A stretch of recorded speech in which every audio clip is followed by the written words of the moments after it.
our software. So these are our rules that we have, and the exits will be defined by, for example, if you want to use the software, it will give you the exit. So if you look at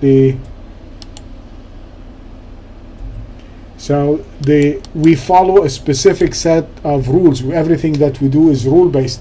So we have entry rules and exit rules. So you can see here, this was the entry right there.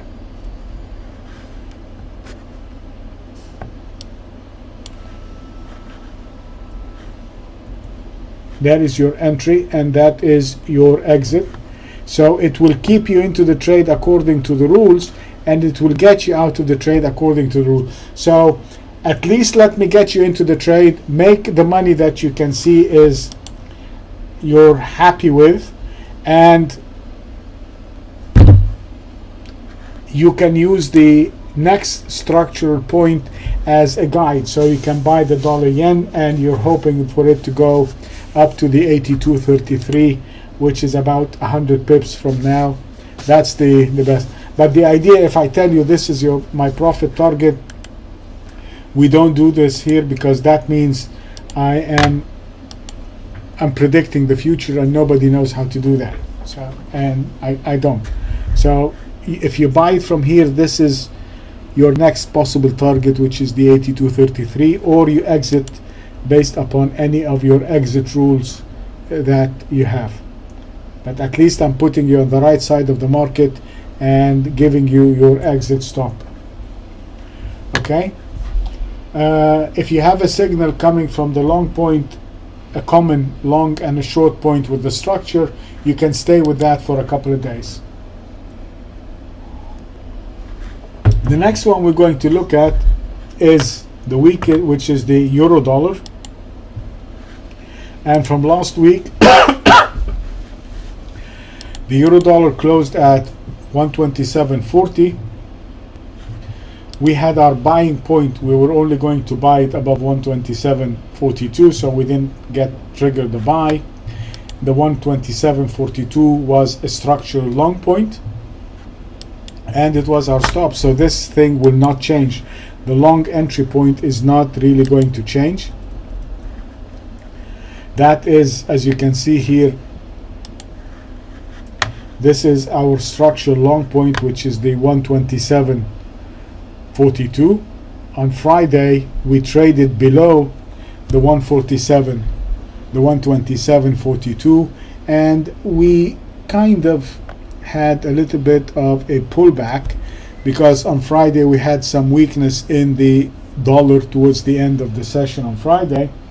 So with that, your long entry is pretty close. If it goes above the 127.42, then your long has been triggered as of the structure point. That has changed. I mean, this is the 127.42. We'll put it right there.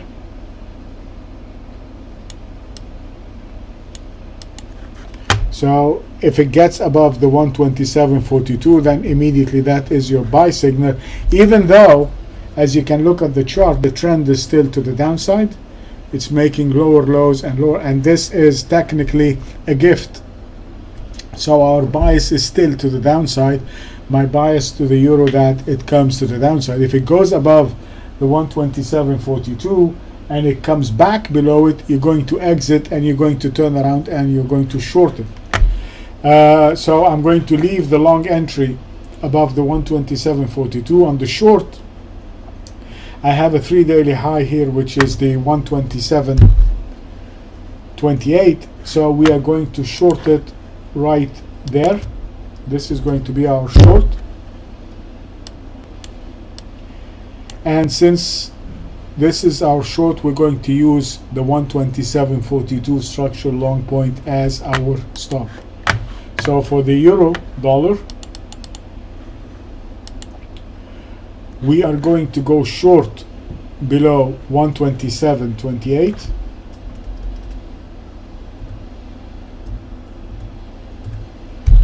And our structural short point is the next one to the downside, is the 126.25. 127, which is the same as last week. And in this case, I am going to use the 127.42 as my short stop. So I'm going to short it over here.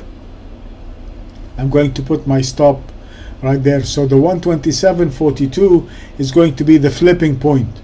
Above it we're going to buy, below it we're going to sell, and we're going to short below the 127.28.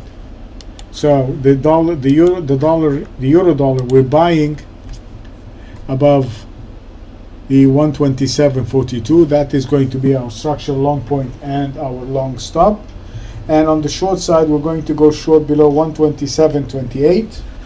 We have a structural short point at 126.27, which is about 100 pips away from that point. And my stop in both long and short is going to be the 127.42. Okay? That is the euro dollar. Let me save the recording.